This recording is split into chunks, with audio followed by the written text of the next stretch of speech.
जय गुरुदेव। शाकाहारी सदाचारी जय गुरुदेव। शाकाहारी सदाचारी बाल संघ बालक साप्ताहिक पत्रिका। दुनिया के रंग और नशे तो चढ़ते हैं और फिर उतर जाते हैं, किंतु चढ़ा हुआ नाम का नशा कभी उतरता नहीं। बाबा जय गुरुदेव जी ने सत्संग सुनाते हुए कहा कि शरीर में जो मन है उसको रोकने के लिए या उसको वश में करने के लिए लोगों ने बड़े बड़े उपाय किए, बड़े जप किए, कठोर तप किए, भभूत रमाया, लाल पीले कपड़े पहने, कपड़े उतारे, पर यह मन किसी के वश में नहीं हुआ। काल ने ऐसा मसाला मिलाकर मन को बनाया और उसे सूरत जीवात्मा के साथ लगा दिया। मन जड़ है, वैसे तो यह मन भी जड़ है, लेकिन सूरत की चेतनता से यह काम करता है। अनेक प्रकार के गुनावने उठाता है, इंद्रियों के द्वार पर भाग भाग कर उनके रस लेता रहता है, इसलिए वह सूरत को जागने नहीं देता। सूरत जाग जाएगी तो यह कैसे काम करेगा? इसको वश में करने के लिए संतों ने सहज उपाय बताया। यह संतों के सहज उपाय से ही वश में आएगा। वह सहज उपाय कौन सा है? सूरत को शब्द के साथ जोड़ना। मन को रोककर जब सूरत शब्द के साथ जुड़ेगी तो मन को भी मीठा रस मिलेगा और यह धीरे धीरे अपनी भगदौड़ बंद कर देगा, क्योंकि यह भी तो अपने खोए हुए सच्चे आनंद को ढूंढता है।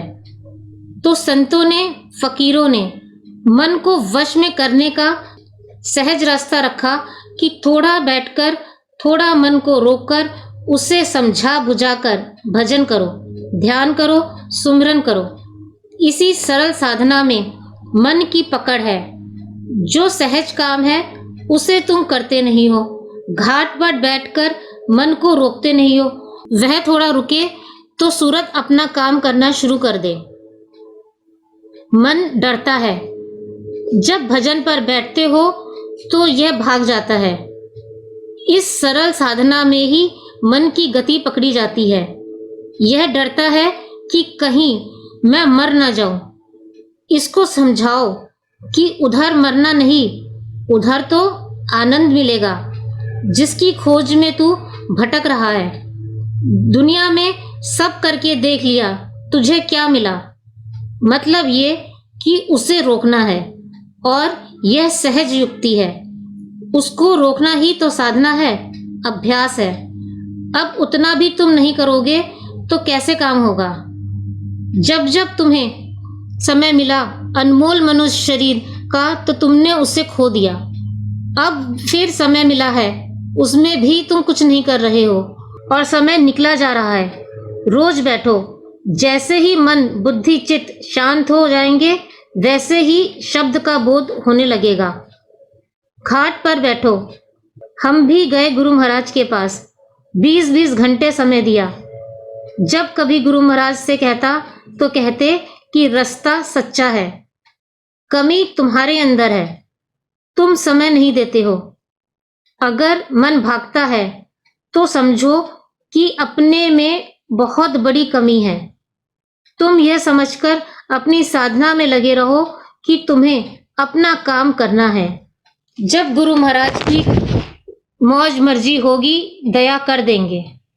तुम लोग तो समय नहीं देते हो और कहते हो कि दया नहीं हो रही है। बैठो तो घाट पर। जो किताबों में आया है कि गुरु का दम भजो, जो किताबों में आया है कि गुरु का नाम भजो, तो उसका मतलब ये है कि जो नामदान के वक्त में तुमको नाम बताया गया, रूप, स्थान और आवाजें बताई गई, उसको भजो, यानी भजन करो। घाट पर बैठकर उस आवाज को सुनो, पकड़ो, चढ़ाई करो और उसमें लय हो जाओ। घाट पर नहीं बैठोगे और हाथ पांव से करते रहोगे कुछ तो उससे कुछ नहीं होने वाला। कमाई करनी पड़ेगी। तुम्हें तो गुरु का नाम घाट पर बैठकर जपना है, भजन करना है और ध्यान करना है। कहीं कहीं वाणी में ये लिखा है कि गुरु मिले तो कहाँ कमाना। तो इसका यह मतलब नहीं कि अब गुरु मिल गए तो अब कुछ करने की जरूरत नहीं है। जो गुरु ने कहा, समझाया, उसकी कमाई अंतर्घाट पर बैठकर करो। यह नहीं कि अब गुरु मिल गए तो काम पूरा हो गया, कमाई करनी पड़ेगी। लोगों ने कहाँ का अर्थ क्या लगा दिया। जिन लोगों ने अर्थ लगाया तो उन्हें ना तो घाट का पता है और ना नाम सुमरन करते हैं, ना ध्यान भजन करते हैं, बस अर्थ का अनर्थ कर दिया। वो चाहे किसी भी मत के हों, किताबें पढ़ने लगें और जो लिखा है उसका अर्थ दूसरों को सुनाने लगें। अरे आपने देखा नहीं, साधना की नहीं तो दूसरों को क्या दिखाओगे, क्या समझाओगे। महात्माओं ने लिखा है कि मैंने देखा है, आपने तो देखा नहीं। जो देखता है वह दिखा सकता है। मैं यही तो कहता हूँ कि जैसे तुमको बताया जाए वैसे तुम बैठो भजन में, ध्यान में। ना हो तो मुझसे कहो, लेकिन तुम बैठोगे ही नहीं तो इसके लिए क्या कहा जाए। जब आप कुछ समझते नहीं हो तो महात्माओं से विरोध करने लगते हो, उन्हें ही बुरा भला कहते हो। गोस्वामी जी ने साफ कर लिखा कि मैंने देखा, मोही विलोक राम मुस्काई, लेकिन काशी के लोग उनसे चिढ़ गए। गोस्वामी जी तो कान्य कुंज ब्राह्मण थे, लेकिन काशी के लोगों ने चिढ़कर उनको गोसाई कह दिया। कहने सुनने से क्या होता है, असलियत तो असलियत ही रहेगी। नाम चेतन है। बिना सत्संग के आपको यह समझ में नहीं आएगा कि किस तरह से सत्पुरुष ने रचना का विस्तार किया। 16 पुत्रों को उतारा, मंडल बनाए और ठेका बनाकर पुत्रों को बैठाया। जब तक संत मत का सच्चा रास्ता नहीं मिलेगा, आप उनकी किताबों को क्या समझोगे। जब सत्संग मिलता है तब संसार का रंग नहीं चढ़ता है। यहाँ के सब रंग बनावटी हैं, चढ़ेंगे उतर जाएंगे और आपके हाथ कुछ नहीं आएगा। लेकिन सत्संग में बैठे और नाम का रंग चढ़ गया, नाम का रस पी लिया, तो वह ऐसा रंग है, ऐसा नशा है जो कभी उतरने वाला नहीं। और जिस पर यह चढ़ जाए तो उसको कोई मोड़ भी नहीं सकता। नाम उस परमात्मा की वाणी है जो ऊपर से आ रही है, तुम्हें बुला रही है। जीवात्मा के कान ही उसे सुन सकते हैं। जीवात्मा चेतन है, नाम चेतन है। नाम जीवात्मा को खींचकर अपने में मिलाना चाहता है, क्योंकि जीवात्मा उसकी अंश है और अविनाशी है। जय गुरुदेव। सवाल जवाब। स्वामी जी, भजन में बैठता हूँ किंतु शब्द साफ सुनाई नहीं देता, क्या करूं। जब तुम अभ्यास में बैठो तो इस बात का ध्यान रखो कि मन शांत रहे, बाहर ना जाए और व्यर्थ दूसरी वस्तुओं के बारे में ना सोचे। सुमरन और ध्यान द्वारा शरीर के आंखों के नीचे तक के भाग को खाली करके तीसरे तिल में ध्यान स्थित करोगे, तब सूरत जीवात्मा शब्द धुन अथवा नाम को पकड़ेगी। आवाज धीरे धीरे स्पष्ट होगी। घंटे की आवाज को पकड़ना है और सब आवाजों को छोड़ देना है। धीरे धीरे आत्मा शरीर को छोड़ देगी। तीसरे तिल में उसका प्रकाश एकत्र होगा और फिर वो बलवत्ती हो जाएगी। अब तुम अपने ध्यान को सबसे बड़े चमकते तारे में जमाओ कि शब्द और तारे के अलावा अन्य सभी वस्तुओं को भूल जाओ। फिर ये तारा फट जाएगा। इसको पार करने के बाद तुम्हें सूरज और चांद को पार करना होगा। तब तुम्हें गुरु के प्रकाश में रूप का दर्शन होगा। गुरु से बातचीत होगी, फिर वो तुम्हें ऊपर के प्रकाश में मंडलों की सैर कराएंगे। तुम्हारी आत्मा स्वर्ग, बैकुंठ, शक्तिलोक, ईश्वर वह ब्रह्मधाम की सैर करेगी। उससे भी आगे जाने पर मुक्ति पद मिलेगा और दोनों आंखों के पीछे बैठी जीवात्मा शब्द में लीन होकर शब्द रूप हो जाएगी।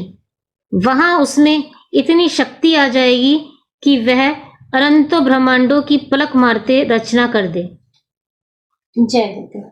सद्गुरु का पत्र साधक को। अपने को छोटा मानना रूहानी तरक्की के लिए लाभदायक है, इसलिए छोटा बनकर रहो, तब कुछ प्राप्त कर सकते हो।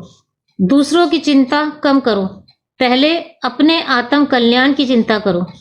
भजन का रास्ता जो बताया है उसे लगन और विरह के साथ करो। रूखे फीके होकर भजन ध्यान पर बैठोगे तो कुछ भी अनुभव नहीं होगा।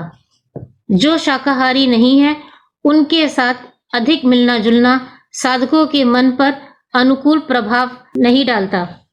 अच्छे बुरे कर्मों का आदान प्रदान होता है, इसलिए जितना जरूरी हो उतना बर्ताव करना चाहिए। गुरु से झूठ ना बोल।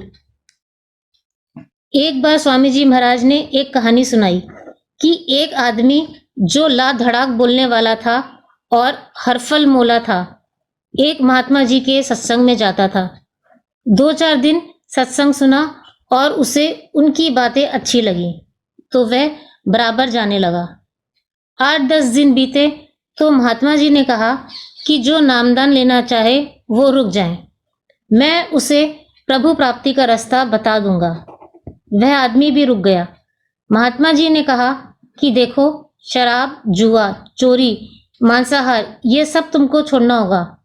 वह आदमी खड़ा हुआ। उसने कहा कि महाराज, मैं बिना शराब पिए नहीं रह सकता।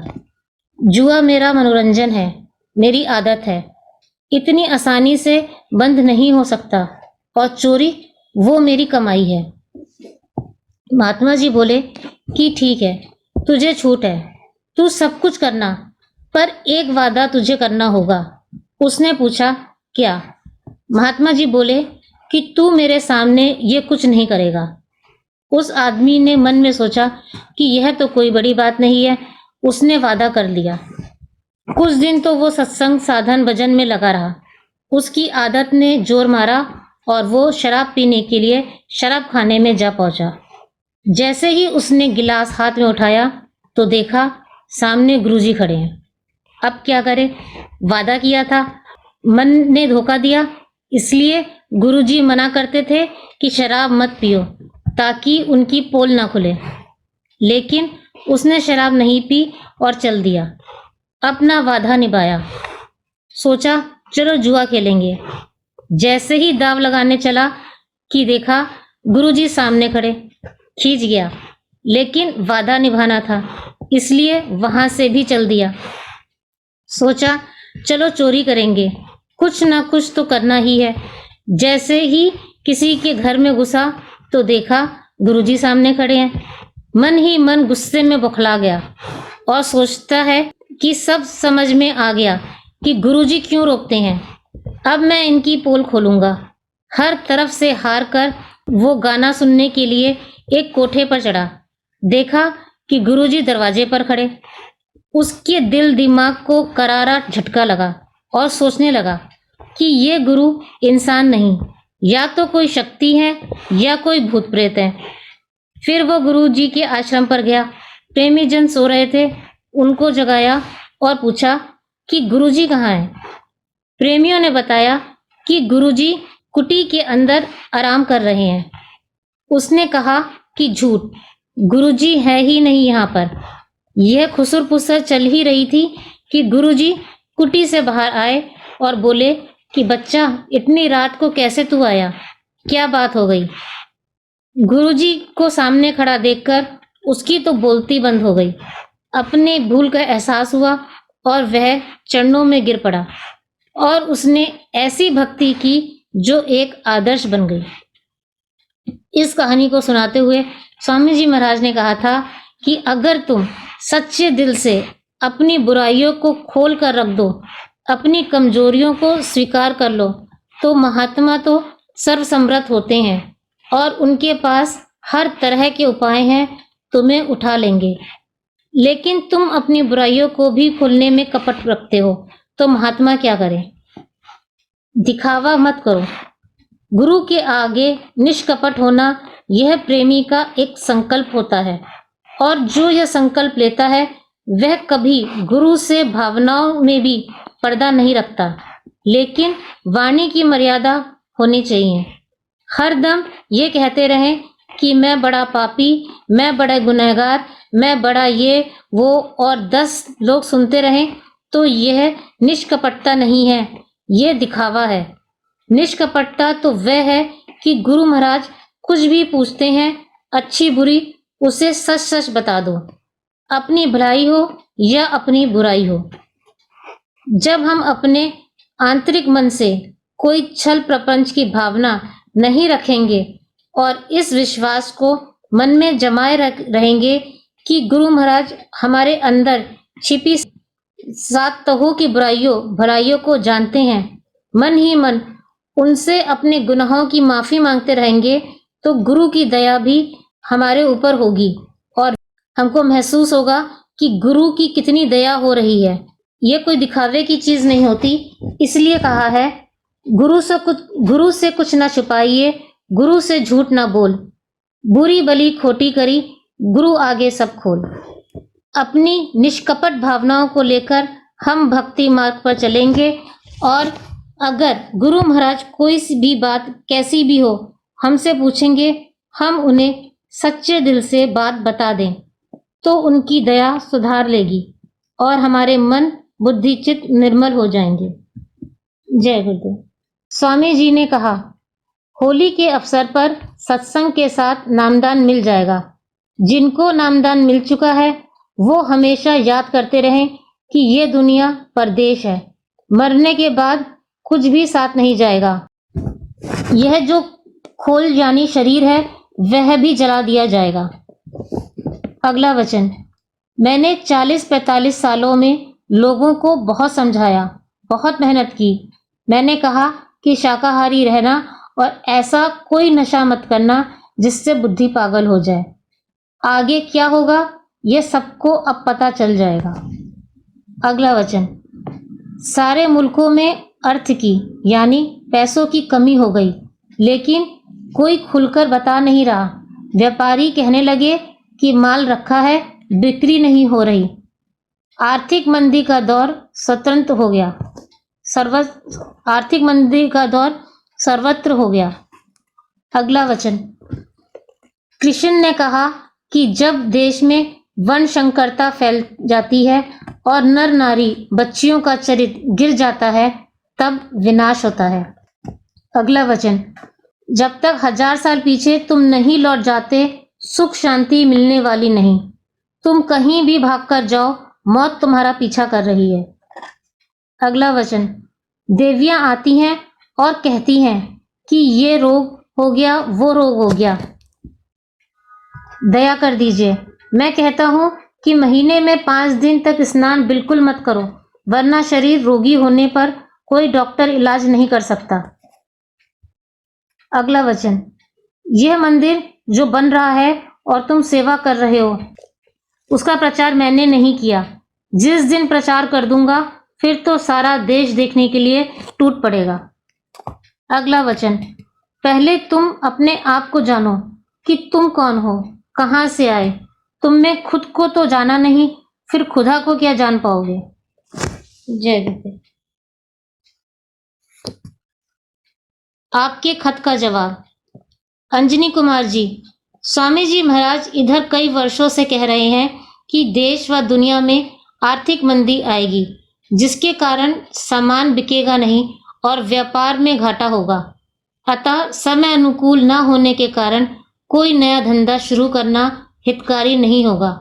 अच्छा होगा कि आप स्वामी जी की पूर्व अनुमति लेकर ही कोई नया कार्य शुरू करें। अगला पत्र, दशरथ सिंह जी, आपकी सास ने आपके घर में अपना अड्डा जमा लिया है और आपकी पत्नी आपके कहने में नहीं है। परिणाम स्वरूप परिवार में अशांति है, ऐसा आपने लिखा है। आप कुछ समय के लिए अपनी पत्नी को मैके भेज दीजिए, अच्छा रहेगा। अगला पत्र, कामिनी गुप्ता, प्यार का कोई इलाज नहीं, जिससे प्यार है वो मिल जाए तभी शांति मिलेगी, यह सच है। किंतु विधाता की कर्म रेखा बड़ी कठोर है। प्रारब्ध में जो लिखा है वही होकर रहेगा। केवल संत सद्गुरु को ही यह अधिकार है कि वो प्रारब्ध रेखा में छेड़छाड़ कर सकते हैं, किंतु वह किसी विशेष प्रेमी के लिए ही ऐसा करते हैं। अगला पत्र, रेखा वर्मा, सफेद दाग मांसाहार अथवा शराब खून से हो जाता है। आप प्याज लहसुन खाना बिल्कुल बंद कर दें। मिर्च मसाले का सेवन हल्का होना चाहिए। प्रतिदिन आंवले का चूर्ण, शहद तथा गुनगुने पानी के साथ रात्रि में सोते समय लें। अगला पत्र, नरेंद्र बहादुर जी। कान का कच्चा नहीं होना चाहिए, बात का पता लगाना चाहिए। कहावत है कि स्त्रियों की हृदय गति को विधाता भी नहीं जानते, इसलिए स्त्री हो या और कोई हो, उसकी संदिग्ध बातों की गहराई से छानबीन करने के बाद ही निर्णय लेना चाहिए। जल्दबाजी में निर्णय में धोखा हो सकता है। अगला पत्र, कुचित्र लेखा। अपनी सहेलियों के साथ खाना मत खाओ, उन्हें समझा दो कि शाकाहारी नाश्ता नहीं है, तो ऐसों के साथ बैठकर खाने से मिचली आती है, मुझे उल्टी हो जाएगी। इस प्रकार तुम अपना पिंड छुड़ा सकती हो। अगला पत्र, भगवान दास जी। होली का कार्यक्रम 5 दिन का होगा, 28 फरवरी से। सही सूचना जय गुरुदेव आश्रम मथुरा से प्राप्त कर सकते हैं। गोविंद सहाय जी। मथुरा में मंदिर का काम तेजी से चल रहा है। सुबह से रात तक स्वामी जी महाराज वहां जाते आते रहते हैं। सेवादारों की टोलियां सेवा के लिए बराबर आती जाती रहती हैं। रांची, गोंडा, बहराइच, पीलीभीत, खीरी आदि स्थानों के सत्संगी भाई बहन लगन के साथ लगे हुए हैं। सुबह 3 बजे घंटी बजती है और सेवा कार्य शुरू हो जाता है और यह सिलसिला रात्रि के 9-10 बजे तक चलता रहता है। खेती का हो, मंदिर का हो या अन्य निर्माण कार्यों का हो, सब सेवाएं एक साथ चलती हैं। जाकर देखना चाहिए, भले ही 2 दिन के लिए जावें। होली में जब आप जाएंगे तो आश्रम का नक्शा आपको बदला हुआ दिखाई देगा। जय गुरुदेव।